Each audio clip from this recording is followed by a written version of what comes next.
Shrek 5 will win me over if it restores the beloved tradition Shrek 3 and 4 ruined. The Shrek franchise absolutely nailed one storytelling element with its first two movies, one which fell flat with the subsequent two sequels, and the key to Shrek 5's success lies in accomplishing this again.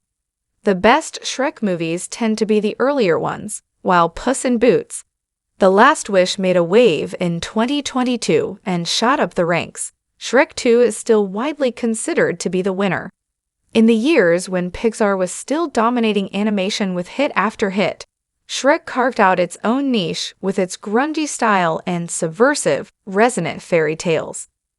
The first stellar Shrek movie deals with themes of insecurity and self-acceptance through love and friendship, while the even better sequel expands the cast and builds upon the story's messaging by depicting Shrek and Fiona dealing with judgment outside their group of misfits. Meanwhile, a lot of the humor in the first two movies comes from cannily making fun of fairy tales. Where Shrek 3 and 4 fail is not being as smart in repurposing fairy tales, and essentially the same scene in the first two movies shows us what Shrek 5 needs to get people on board from the get-go.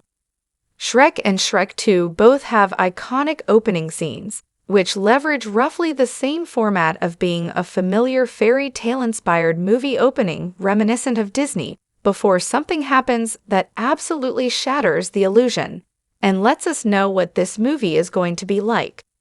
In the first movie, we get a storybook recounting the broad framework of the tale where a princess in a tower needs rescuing, accompanied by dreamy music. Until Shrek makes it clear what he thinks of this, the high fantasy-style score cuts out and All Stars starts up. Shrek 2 had the trickier job of topping this and did it even more brilliantly. It starts with that storybook again, which hints at some plot details that will be important in this movie, before segueing into Prince Charming's epic and arduous rescue quest. Yet the writers understand that we have already seen a Shrek movie at this point, and throw in indicators of Charming being another ridiculous character of this world, with his obvious vanity, while not quite breaking our immersion yet. Then once again, the dreamy music cuts out. The wolf tells Charming Fiona's on her honeymoon, and his fantasy is ruined because the story he thinks he's in has already happened. It's smarter because it teases the Prince Charming figure that Fiona thought she wanted in the first movie, a past wish that will also become important in Shrek 2. Yet it is still hilarious and again downplays the romanticized fairy tale, when the Princess Tower is now just somewhere Shrek and Fiona's friend can lounge about. They are as happy as can be, and Charming's worldview is completely appended. Shrek the Third attempts to do this fairy tale opening, which is wrecked again, but doesn't work as well for several reasons. It starts us off with Charming, a character we already know as an antagonist, apparently charging through the forest on another heroic quest. The punchline of him just being on a stick horse at a cheap dinner theater comes too early. It's more mean-spirited when Shrek's friends are all there making fun of him to his face, rather than mocking the bigger fairy tale concept.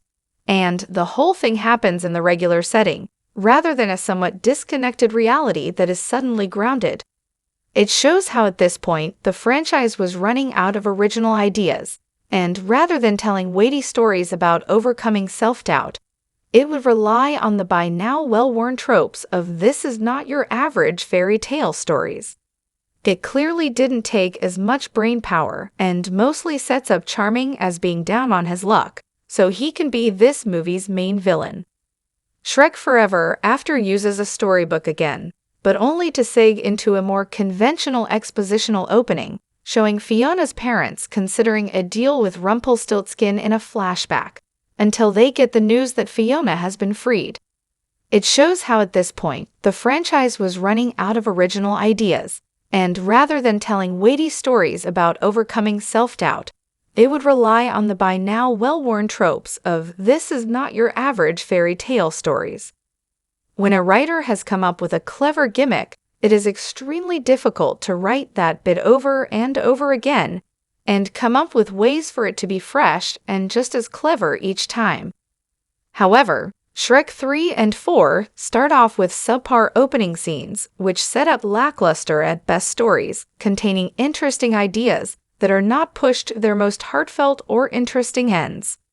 Shrek 5 having a stellar opening scene that leaves up to the other two doesn't mean the whole movie will be good, but it will convince me that there is still some creativity left.